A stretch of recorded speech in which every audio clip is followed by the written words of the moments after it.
Mga sisters, hindi kayo pinagkaitan ng karapatan. Pwede sa babaeng humingi ng talak ayon sa mga senaryo. Ayon sa mga senaryo na sinang-ayunan ng relihiyong Islam. Halimbawa, ang lalaki, inaalipusta ang babae. Una, hindi niya tinutugunan yung mga karapatan, hindi nagsosustento. Tabya. Masama ang ugali, pinagsasabaran ng babae pero nananakit, sobra na ang kanyang ugali. Gumagawa ng haram. Hindi nagsasala. At iba pang mga senaryong sinang-ayaw na ng Islam, valid reason na pwedeng humingi ang mga babae ng talak. Hindi sila pinagkaitan ng Islam, pero yung talak lang una ibinigay sa lalaki na sila ang magpapawalang bisa. Pero ibinigyan ng karapatan ang mga babaeng humingi ng talak. Sa ganitong mga senaryong nabanggit natin. Paano po, Ustad? Paano po, Sheikh? Alam nyo, maraming nagtatanong sa akin, kahit sa social media, Facebook, subhanallah, daming mga sisters natin na nagsasuffer, nagrereklamo sa kalagayan nila sa kanilang asawa. Minsan, Ustad, anong gagawin ko? Asawa ko hindi nagsosustento, asawa ko hindi nagsasala, pinagsasabihan ko ilang taon na, subhanallah, minsan gumagawa ng haram, umiinom ng alak, subhanallah, ganito, ganyan, mga malalaking kasalanan. Kung pag-uugali, pwede pang tiisin na pag-uugali, minsan nagagalit, kunti lang, pwede pang pagsabaran yun. Hindi sasabihin ng Islam na, pwede kang humingi ng talak o babae. No! Dapat magsabar ang babae. Ganon din kasi ang lalaki na minsan may ugali ang babae. Pero ang tinutukoy dito, mga malalaking kasalanan, mga paglabag na malalaki. Inaalipusta, sinasaktan, hindi nagsasala, humagawa ng malalaking haram, pag-inom ng alak, o kaya nagsisina sa ibang babae, tabya. Hindi nagsusustento, hindi natutulog sa bahay. Nagsasuffer ang babae.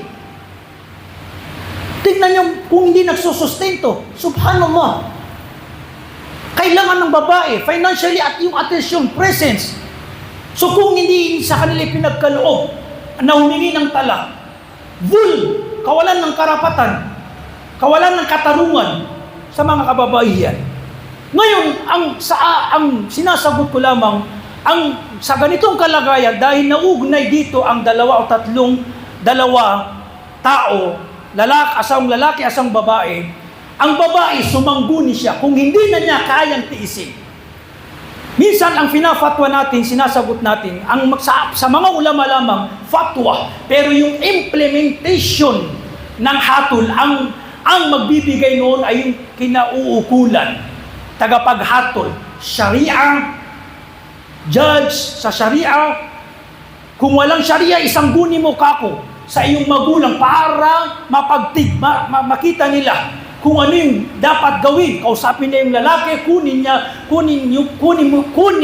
yung karapatan mo. Kausapin yung lalaki, kung hindi ka kayang mag-sustain, hiwalay mo ang aming anak. Kung hindi ka magbabago sa itong mga haram, hiwalay mo aming anak. Kung hindi na kayang tiisin. Nagbibigay tayo ng fatwa na, subhanallah, magsabar ka, sister, magdua ka lamang, nanaway gabayan ni Allah yung asawa na magtauba, magsala at iwanan yung mga haram. Pero kung hindi mo na kaya, nasa sayo yun. Hindi natin inutusan, pero magsangguni ka sa mga kinaukulan. Kasi ang mga ganyang senaryo pinag-uusapan sa personal. Pinag-uusapan, sinusuri kung talagang totoo yung sinasabi, kiniklaim ng babae. Baka naman may iba nagsisinungaling, kaya sa personal yan, sa ikinaukulan, sa Sharia, pag-aaralan ng Sharia, at kung makita nilang talagang hindi tumutupad sa responsibilidad itong lalaki, paghiwalayin sila ng judge. Ibibigay sa babae ang kanyang karapatan. Kung talak-talak, kung pwede pang baguhin, pwedeng bigyan ng judge ang lalaki na ng palugit na magbago, magbigay ng sustento, o di kaya kung hindi na magbago, itatalak sila. So may hak din ang mga babae na humingi ng talak sa paraang sinang-ayunan ng Islam. At ang magsasakatuparan nito ay yung mga kinaukulan, Sharia o di kaya imam. Yung nagkasal sa kanila kung walang Sharia, kasi may mga lugar na walang Sharia. O di kaya mismo yung magulang, kakausapin.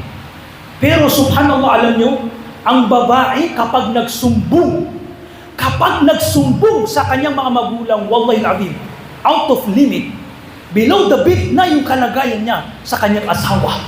Wala nang pinagtiisan. Ganyan ang mga babae, karamihan. Tinitiis nila kung kaya pa, pero kapag nagsumbong ang babae sa mga magulang, subhanallah, nawalan siya ng sama, talagang malubhana yung kalagayan niya sa iyo o sa kanyang asawa. Subhanallah.